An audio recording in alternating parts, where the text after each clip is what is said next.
Olá, a partir de agora você é convidado a acompanhar conosco uma conversa com o senador Humberto Costa. E o nosso tema é uma análise da conjuntura política que vivemos e o que seria, na opinião do senador, o papel da oposição nesse momento em que vivemos o governo interino do então presidente Temer. Senador, muito grata pela sua presença aqui no nosso programa. Nós vivemos os primeiros dias desse governo, interino. O presidente agora do PMDB, que foi até base aliada. Como fica as relações entre PT e PMDB? Qual a sua expectativa na atuação da oposição aqui na casa? Bem, nós, na verdade, entendemos que pelo fato de ter havido uma usurpação do poder no Brasil, de nós termos tido um golpe que está em curso ainda, não nos resta outra alternativa em termos de relacionamento com o novo governo, que não seja o de não reconhecê-lo, não reconhecer como legítimo, não reconhecer como legal, e isso implica em nós termos uma postura de não negociar com esse governo e de fazermos uma oposição dura. Naturalmente que nós não vamos fazer uma oposição ao Brasil, como a oposição fez ao governo Dilma durante muito tempo, patrocinando aquelas chamadas pautas-bomba, jogando o país num labirinto da crise política, alimentando a crise econômica, mas não reconhecemos nenhuma legitimidade no presidente interino Michel Temer.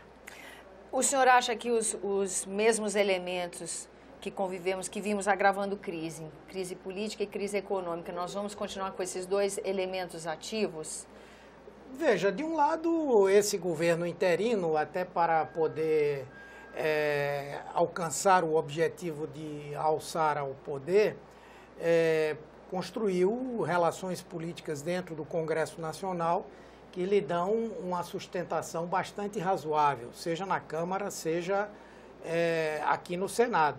No entanto, é importante dizer, primeiro, que o resultado da votação aqui no Senado, da admissibilidade, não foi um resultado folgado que desse a eles a visão de que a questão está resolvida. Então, essa é uma questão. Nós teremos daqui a alguns meses a votação definitiva, onde eles terão que ter 54 votos, e isso não é fácil. Ou seja, até lá nós vamos realmente viver num clima de interinidade. Exatamente. O senhor acha que fica essa coisa não definida, Exatamente. Nebulosa? Isso para o governo não é bom.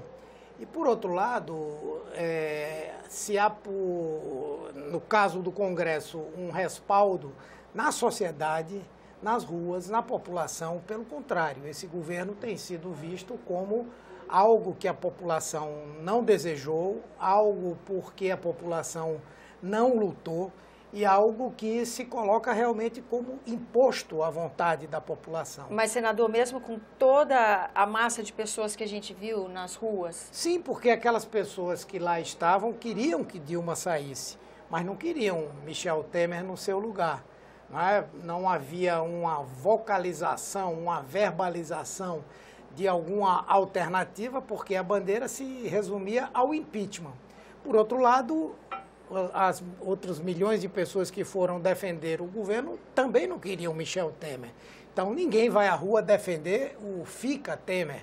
Então ele não tem esse respaldo social hoje. E eu acredito que isso deve gerar muitas dificuldades para esse governo, aliado ao fato de que muitas trapalhadas, pelo menos nesses primeiros dias, estão sendo feitas. Quais são as trapalhadas, senador?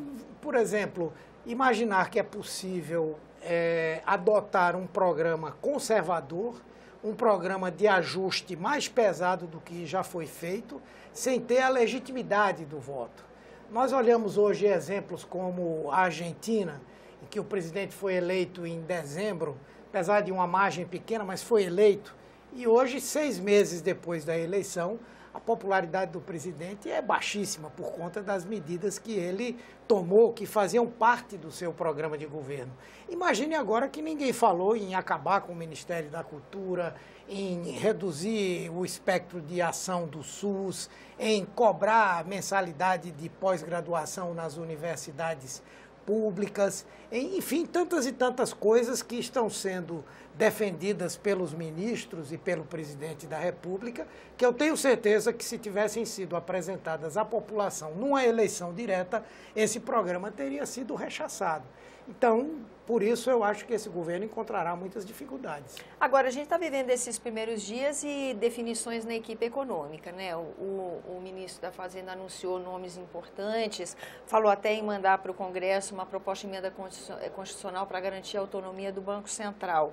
Como é que o senhor está vendo essas duas medidas? A equipe que está se formando e essa vontade em consolidar uma autonomia para o Banco Central? Veja, uma equipe, ela pode ser boa, mas ela pode ser ruim na medida em que os objetivos que o governo tenha, ou que aquele trabalho tenha, não sejam os melhores para o país.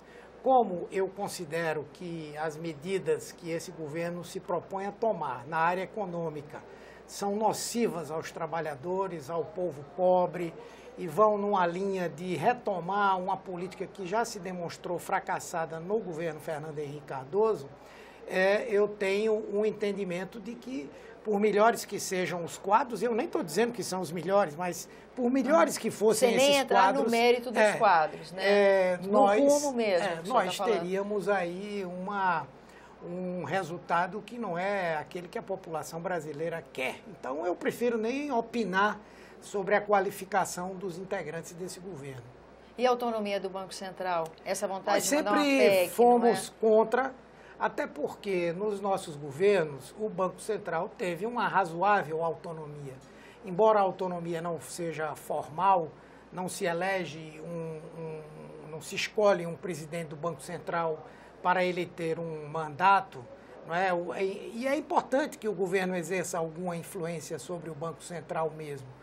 E por isso eu considero que essa medida, da mesma forma que nós combatemos no próprio período em que nós éramos governo, nós agora vamos combater e não vamos aceitar. E nisso com certeza, né? Com certeza. Como o senhor disse, o que foi pauta proposta do Executivo para cá, mesmo a base do governo fazendo uma triagem e rejeitando, agora nós continuaremos. E qual é a expectativa da gente melhorar os indicadores econômicos, a questão do desemprego, a partir de agora? Veja, independem desse governo, eu acho, não é? Sim. Por exemplo, nós já vimos numa escala decrescente de inflação. Nós já tínhamos um planejamento de podermos chegar no final do ano com uma inflação entre 6,5% e 7%. Essa meta ela pode ser atingida, eu creio, se o governo não mexer na CID e aumentar o preço da gasolina. Se isso não acontecer, eu tenho a impressão que nós vamos ter uma redução, de fato, da inflação chegando nesses patamares aí que eram a nossa previsão. Do ponto de vista do emprego, eu não vejo no curto prazo como nós temos uma redução significativa.